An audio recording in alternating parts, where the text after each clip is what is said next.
On behalf of the Party of Canada, I want to respond to the economic and fiscal snapshot for 2020. I will say, as Peter Julian did moments ago in the House, that the Finance Minister has been very accessible to those of us who serve as finance critics on behalf of our parties. We've had bi-weekly phone calls. We've had access to the Finance Minister also through the Finance Committee. So nothing in this is new information to me. It's been very clear from the evidence of the Parliamentary Budget Officer, from Finance Canada officials, from now 2 different governors of the Bank of Canada who have presided through this financial crisis, both Steve Poloz and now Tiff Macklem, exactly where we are as a country in a pandemic. So while I think it's fair to say that all of us in the House would have liked to see an economic update sooner, there's no doubt that the situation in which we find ourselves is unprecedented. And I am not going to be an opposition party critic beating a loud drum about the numbers, which are on their own quite shocking. But they're not a surprise. They're not unexpected. So, yes, this snapshot tells us that our deficit will be $343 billion this year. The snapshot tells us that we've smashed through, as Pierre Poilievre was just saying upstairs, smashed through the $1 trillion debt mark. If, in fact, the Minister of Finance and the Government of Canada were charting a course to this much red ink and this much debt out of some domestic impetus, a political motive, losing track of their senses, all of us in the House would be up in arms. But this has to be taken in context of a global pandemic in which every other country around the world and every other economy is struggling. In fact, Canada's doing better than most, and the reality is we're fortunate that we went into the pandemic with a healthier debt to GDP ratio than any other country in the G7 and with full employment. So we are looking at a very significant economic wallop. And what rises to me as being probably the most important sentence in this report, I'll turn to it, it's at page 59, is the reference that, quote, the recovery path is uncertain and fundamentally linked to the equally uncertain health outcomes. So this is, for Greens, a wake-up call to humanity. We look at this and we say, what this tells us is the economy takes a back seat to nature. I mean, we are human animals. We've just got an invisible, parasitic, microscopic virus that's brought a large economy to its knees. But we're not down for the count. We'll come back from this. All the economic indicators in this report, in the fiscal update, don't chart a clear path exactly how we'll do it. But we have got the strength in our economy to do this. It's not great that we've been hit with a pandemic. All things being equal, I would rather COVID-19 had not surfaced. But with a pandemic, this spending was necessary. Otherwise, our economy would have been much more damaged than it has already been. More Canadians would have died. And this is a clear message. Our health as an economy is completely dependent on our health as human beings. If we get control of the pandemic and we don't loosen our resolve and we don't reopen too quickly, we can recover. The biggest economic risks for us right now are in ignoring threats that are essentially not economic or fiscal factors. Our biggest threats are ignoring COVID-19, and I must stress, a bigger threat is ignoring the climate emergency. We cannot rewrite the rules of nature. We can revisit the rules with which we manage our economy. I think it's time to take a serious look at modern monetary theory. It's time to go after the offshore tax accounts. It's time to go after a wealth tax. It's time to ensure we climb out of this economic downturn with investments in the economy of the future, in renewable energy, and in technologies and government programs that largely going to continue to be government spending to get us out of this, that ensure we survive the climate crisis. And with that, I'll take any questions anyone might have. We'll now go to questions, starting with questions on the phone. Reminder, one question, one follow-up per reporter. Nous allons maintenant aller aux questions. Commençons par les questions au téléphone. Un petit rappel que c'est une question suivie par journaliste. Operator, do we have a first question? Thank you. Merci. As a reminder, please press star 1 if you have any questions. De nouveau, n'hésitez pas à appuyer sur étoile 1 pour toute question.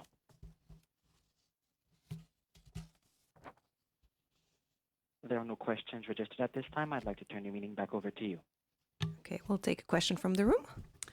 You mentioned briefly about climate change, and I'm wondering, as the economy is slowly regaining some strength, as people slowly start to go to work, and as the government now has to focus on paying off $300 billion in debt, do you have any concern that climate change is going to take a backseat, that the federal government will not have the money necessary to continue fighting climate change in perhaps the way that it had initially wanted to when it was elected, and that businesses and everyday individuals will no longer prioritize climate change needs or reduction in plastic and put that money elsewhere?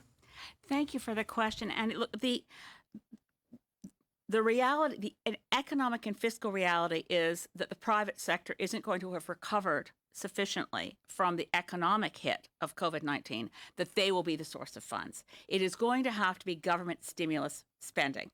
This is a global reality. So internationally, the best economists in the world are saying the best way to invest in an economy, to get the economy functioning again, to get people back to work, is through investments in renewable energy, is through investments in eco-energy retrofits to buildings, and things like tree planting. So that economic advice aligns with the climate advice. So although it may be somewhat intuitive that there's going to have to be money spent for climate and it will compete with money spent for the economy, empirically speaking, the evidence is that spending money for actions that address the climate crisis are the best ways for government to focus spending if you want an economic recovery. Okay. On the deficit, we are now, the federal government is projecting this $300 billion deficit, and that's only a snapshot of what we're facing currently, not, into the future, a year, in case we have a second wave or a third wave, as many experts have been projecting. You also said that the federal government is going to have to be the one that puts the money into the Canadian economy, that helps Canadians get back on their feet. And I'm wondering how long you think the federal government needs to be there for people, providing that initial support, providing the money that enables them to stay home or to support businesses to stay afloat. How much money can the federal government spend? Do you see it as endless in a sense, or is there a time where the spending has to stop? This is where that's an excellent question. Obviously, we don't want to see the government borrowing from commercial banks and putting ourselves in a position where down the road, interest rates change. Right now, Bill Morneau is absolutely right. The carrying cost of debt, dealing with it, is manageable. The cost of borrowing is almost zero. We're going to spend less on interest payments on our debts this year than we spent last year. The debt's grown enormously, but the interest rates have slashed. So we're in a very interesting economic situation.